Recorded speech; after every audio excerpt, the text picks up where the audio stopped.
Denver Autograph Collection, my sign of success.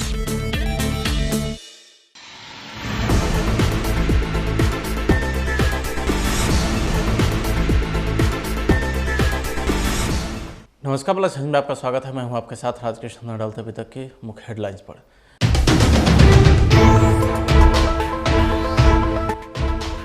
Muzaffarpur के कुर्नी में voting दांव पर महागठबंधन और बीजेपी की प्रतिष्ठा।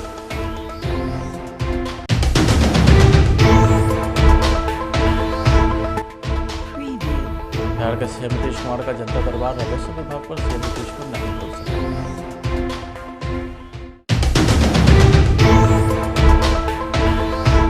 लालू प्रसाद यादव की किडनी का हुआ ट्रांसप्लांट, पहली बेटी रोहिणी ने की भावुक अपील।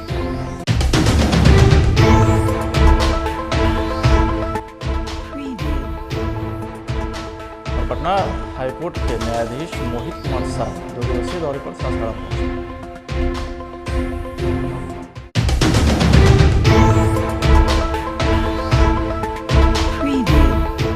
अब खबरें विस्तार से। 2024 में होने वाले लोकसभा चुनाव के पहले कुर्नी विधानसभा उपचुनाव को बिहार की सियासत के लिए सेमीफाइनल माना जा रहा है। राजनीतिक हलकों में चर्चा है कि कुर्नी का चुनाव परिणाम बिहार की सियासत को प्रभावित कर सकता है। यही वजह है कि एनडीए और महागठबंधन ने जीत हासिल करने के लिए पूरी ताकत झोंक दी है। कुर्नी विधानसभा क्षेत्र उपचुनाव को लेकर के मतदान केंद्र पर मतदाता का उत्साह लगातार जारी है। इसी क्रम में कुर्नी विधानसभा क्षेत्र के बूथ पर मतदाता का भी उत्साह देखने को मिला। विशेष रूप से 90 साल की बुजुर्ग महिला ने वोट दिया, तो वहीं 81 साल का बुजुर्ग ने भी उत्साह देखने को मिला। भाजपा के केदार गुप्ता, जदयू के मनोज कुशवाहा के बीच इस उपचुनाव में भाजपा और महागठबंधन के उम्मीदवार के बीच सीधा मुकाबला है। है वोट डालने के अपने मत का प्रयोग कर रहे हैं, विकास के ऊपर, विकास के नाम पर। हम तो सब अपने प्रत्याशी अपना अपना हवा, अपना अपने मत तो हम लोग का अपना देना है विकास के नाम पर। विकास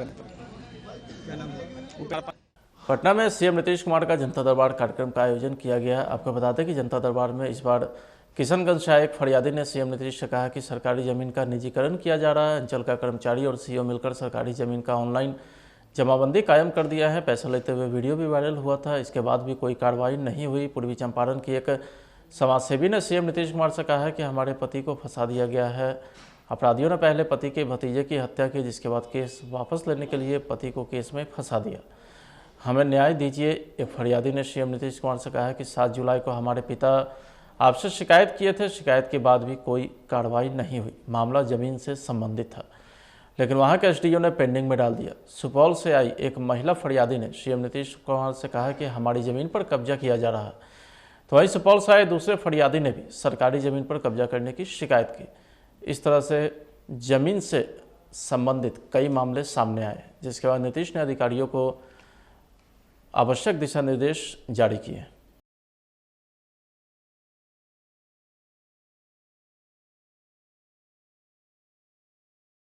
राजस्व प्रिंसिपल लालू प्रसाद यादव का सिंगापुर में किडनी ट्रांसप्लांट हो गया है, जिसे लेकर लालू प्रसाद यादव अस्पताल में भर्ती किए गए थे। किडनी ट्रांसप्लांट को लेकर के इलाज की प्रक्रिया भी शुरू हुई। चूँकि बेटी रोहिणी आचार्य अपने पिता को किडनी डोनेट कर रही है, इसलिए रोहिणी भी अस्पताल में भर्ती रही। रोहिणी ने किडनी ट्रांसप्लांट से पहले सोशल मीडिया पर भावुक अपील की।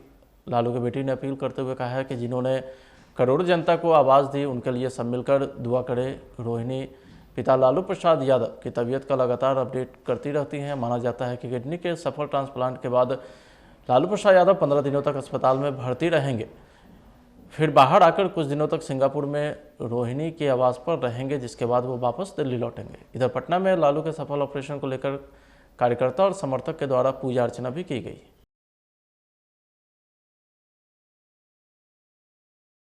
दिल्ली के श्रद्धा वलकर मर्डर केस की आग अभी ठंडे भी नहीं हुई थी कि बिहार में एक महिला की कुछ इसी अंदाज में हत्या कर दी गई। घटना भागलपुर जिले की है, जहां पीरपैंती थाना क्षेत्र के सिंगिया पुल के पास देर शाम नीलम देवी की हत्या शकील मियां नाम के अपराधी ने कर दी है। शकील के द्वारा नीलम पर चाकू से कई वार करते हुए उसे विवश तरीके से घायल कर दिया गया। महिला को चिंताजनक स्थिति में इलाज के लिए अस्पताल ले जाया गया, लेकिन इलाज के क्रम में उसकी मौत हो गई। नीलम देवी नाम की महिला की शकील नाम के एक व्यक्ति ने धारदार हथियार से काटते हुए हत्या की।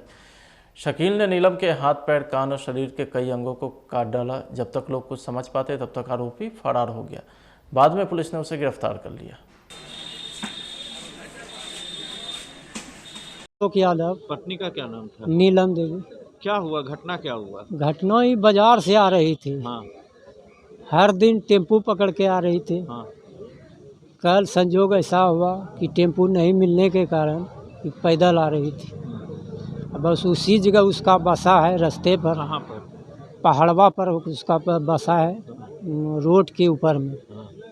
तो गम लिया कि जा रही है, बस पीछे पीछे आकर के पहले पीठ पर झबिया चलाया, उसके बाद माथा पर मारा तो ये गिर गया। गिरने के बाद दोनों हाथ काट दिया, इसमें भोग दिया, दोनों स्तन को काट दिया। क्या दुश्मनी था? दुश्मनी कुछ नहीं, वो पहले आने जाने के लिए उसको मना किए थे कि तुम हमरे यहाँ मत आओ, तुम गलत आदमी। कौन मारा है? शकील, शेख शकील मारा है। खाली घर पर आने से मना किए थे? हाँ, बस यही किए थे और कुछ नहीं बोले थे उसको। कैसा गलत आदमी था वो? गलत मतलब झगड़ा झंझट करता है, रास्ता में आता जाता है तो झगड़ा झंझट करने लगता है। इसीलिए आप उसको मना किए? हाँ, कि तुम हमरे यहाँ मत आओ। इस बर्बरता से काट दिया? जी हाँ। केस किया? केस तो फिलहाल वहीं गए थे थाना। हाँ, दर्ज हो गया है केस। 5 ठो पकड़ा भी गया है। और वो पकड़ाया जो मारा है? नहीं, वो नहीं पकड़ाया, वो फरार हो गया है। क्या नाम हुआ? अशोक यादव। पत्नी का नाम? नीलम देवी। खबर सासाराम से है, जहां मंडल कारा का निरीक्षण करने पटना हाईकोर्ट के न्यायाधीश मोहित कुमार शाह पहुंचे। उनके साथ जिला जज अरुण कुमार श्रीवास्तव भी मौजूद रहे। उन्होंने मंडल कारा के विभिन्न वार्डों का जायजा भी लिया, साथ ही मंडल कारा के अधिकारी से बातचीत भी की। आपको बता दें कि पटना उच्च न्यायालय के निरीक्षण न्यायाधीश मोहित कुमार शाह अपने 2 दिवसीय दौरे के क्रम में सासाराम में थे।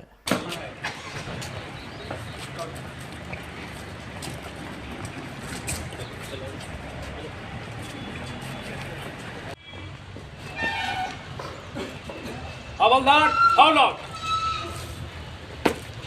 गार्ड को बैरिक ले चलो। पटना से सटे दानापुर खगौल में जमालुद्दीन चक से पैकेजिंग संबंधित एक प्लांट की ओपनिंग की गई है और इस प्लांट के शुभारंभ अवसर पर फीता काट का उद्घाटन करने के लिए जन अधिकार पार्टी के राष्ट्रीय अध्यक्ष पप्पू यादव मुख्य अतिथि के तौर पर शामिल हुए। पप्पू यादव ने इस प्लांट के बारे में जानकारी दी और कहा कि यह पैकेजिंग प्लांट खुल जाने से लोगों को छोटी छोटी रोजगार भी मिलने लगेगी।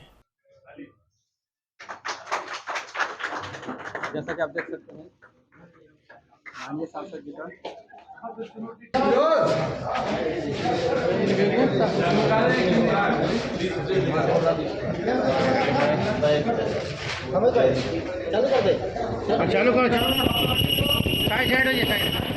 यदि पैकेजिंग का एक बड़ा जो हमारे अजीज भाई, हमको तो आज ही खबर मिली, इन्होंने एक नई शुरुआत, एक अच्छी व्यवस्था की है और ये ब्रॉड लेवल पर इसको ले जाएंगे। तो मैं समझता हूँ कि खगोल जैसे शहर में जो कभी डर का वातावरण हुआ करता था, वहाँ ये हिम्मत करके खोल रहे हैं, ये बहुत बड़ी बात है और मैं इनको बधाई देता हूँ। इन्होंने जिस तरीके की प्रिंटिंग को इन्होंने लाने का, कई सारी चीज़ों का, और फिर इसको बड़े लेवल पर ही ले जाएंगे, निश्चित रूप से इससे रोजगार भी होगा, इस इलाके में एक इन्वायरमेंट भी बनेगा, छोटे छोटे लोगों भी आएंगे। तो ये बहुत महत्वपूर्ण है बिहार के। जैसा भी बात आपने किया जागरूक होने के लिए पब्लिक का या रोजगार के लिए, तो इसमें सर तेजस्वी यादव ने, माननीय जो उप मुख्यमंत्री हैं, उन्होंने कहा था कि 10 लाख युवाओं को नौकरी मिलेगा, काफी आशा और उम्मीद था। अब वो कहते हैं कि मैं उप मुख्यमंत्री नहीं बना। सर मेरी एक बात समझिए, मैं फालतू खपों में हम कितना हमको झुकाइएगा। आज ही कुर्नी में सीटीएट और एसटी का एक बड़ा लड़ाई हुआ। बोलने दीजिए, बच्चे बोलेंगे। अभी जस्ट मैं पढ़ रहा था, सीटीएट वहाँ कुर्सी चली है सभा में। सनातन धर्म सभा पटना सिटी की ओर से आयोजित गीता जयंती में उद्घाटन करता अखिलेश कुमार जैन ने कहा है कि विश्व का सर्वश्रेष्ठ आध्यात्मिक ज्ञान गीता में निहित है। उन्होंने कहा है कि गीता कर्म की प्रधानता है, आत्मा की अनश्वरता पर बल देती है, कर्म के अनुसार ही फल की प्राप्ति होती है। मुख्य वक्ता धर्मानुरागी आचार्य चंद्रभूषण मिश्र ने कहा है कि गीता सकारात्मक ऊर्जा का अक्षय स्रोत है। कार्यक्रम की अध्यक्षता करते हुए सनातन धर्म सभा के अध्यक्ष डॉक्टर त्रिलोकी प्रसाद गोलवारा ने सनातन धर्म सभा के कार्यकलाप पर प्रकाश भी डाला है। आयोजन के संयोजक संजीव कुमार यादव ने समस्त अतिथि को अंगवस्त्र और पुष्प गुच्छ देकर स्वागत किया। कार्यक्रम का संचालन भी किया है। धन्यवाद ज्ञापन महासचिव आत्मा बागला ने किया है। इस अवसर पर विभिन्न स्कूलों के छात्र और छात्राओं ने लेख प्रतियोगिता के माध्यम से अपना भाव प्रकट किए। प्रतियोगिता में प्रथम, द्वितीय और तृतीय प्रतिभागी के साथ 25 प्रतिभागी को प्रशस्ति पत्र और गीता पुस्तक भेंट कर पुरस्कृत किया गया।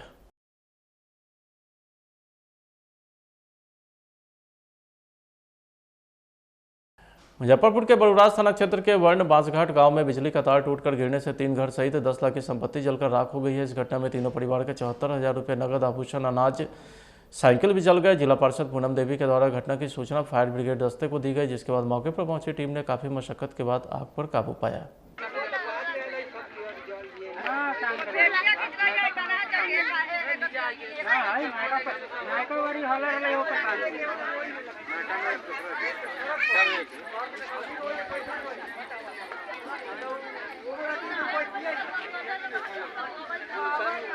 सासाराम के जमुहार के जीएनएस विश्वविद्यालय में स्टार्टअप समिट युवा संवाद कार्यक्रम का आयोजन किया गया, जिसमें भाजपा के पूर्व सांसद नेता गोपाल नारायण सिंह उपस्थित हुए। कार्यक्रम को वरिष्ठ आईपीएस अधिकारी विकास वैभव ने डिजिटल माध्यम से संबोधित किया। स्टार्टअप समिट एवं युवा संवाद में अलग अलग देशों से आए वक्तों ने अपने विचार व्यक्त किए। ये नोएडा में इनकी कंपनी है जिसके ओनर हैं और ये अपनी तरफ से ये तस्वीर लेकर आए हैं। इससे भी तो देखता हुआ गया था। बगहा जब था उस समय लोग उस क्षेत्र को मिनी चंबल कहते थे। मिनी चंबल की स्थिति ये थी कि कई वर्षों से किडनैपिंग्स होती थी। मुजफ्फरपुर के बंदरा प्रखंड के हत्यापूर्वी क्षेत्र के पंचायत समिति सदस्य के पति सत्य प्रकाश ने पंचायत सचिव पर कार्य योजना के नाम पर खानापूर्ति करने एवं लापरवाही बरतने का आरोप लगाया है। उन्होंने इस मामले को लेकर स्थायी मुखिया के प्रति भी नाराजगी जाहिर की। इस मामले में उन्होंने वीडियो से मिलकर आवश्यक कार्रवाई की मांग की।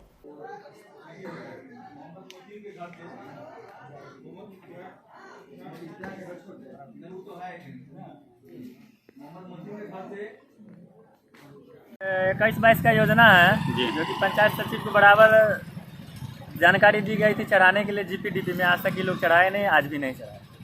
क्या गड़बड़ी हो रहा है, क्यों इनकार कर रहे हैं? ये लोग इनकार कर रहे हैं कि पुराना फाइल है, हम लोग पेमेंट नहीं कर सकते। बस यही कह के। कौन सा काम कराया गया था? एगो 6 नंबर में शौचालय बनाया गया था और एक सामुदायिक भवन का बाउंड्री था। अच्छा, किस पंचायत का मामला है? अच्छा, पंचायत का मामला है। अच्छा, किस साल का है? 2021 का है। 2021। आपका क्या परिचय हुआ? मेरा नाम सत्यप्रकाश कुमार, पंचायत समिति सदस्य पति।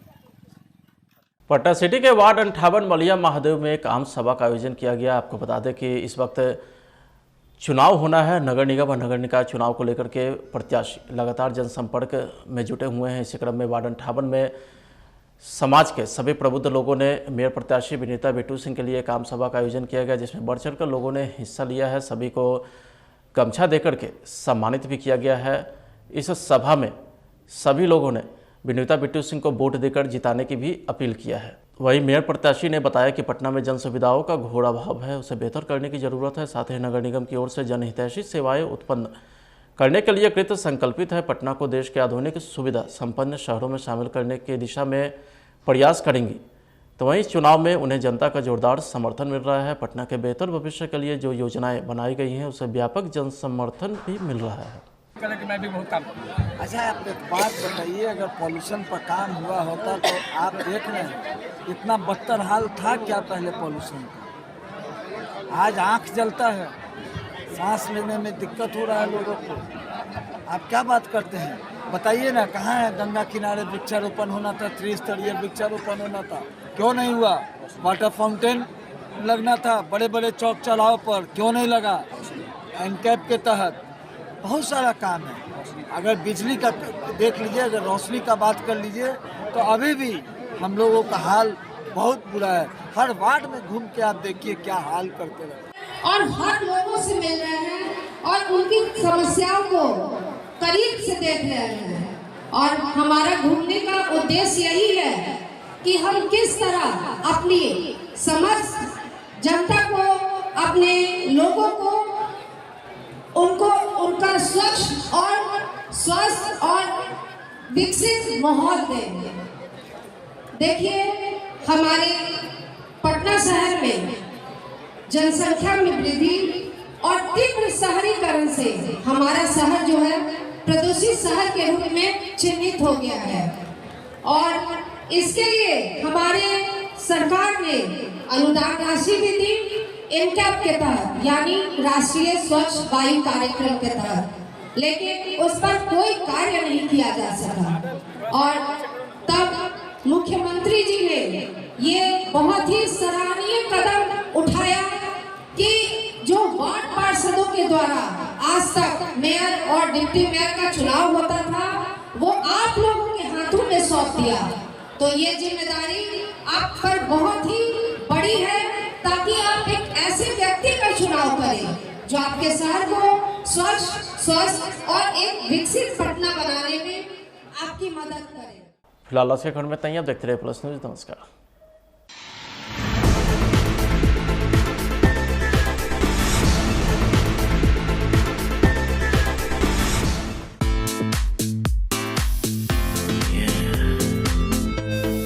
Denver Autograph Collection, my sign of success.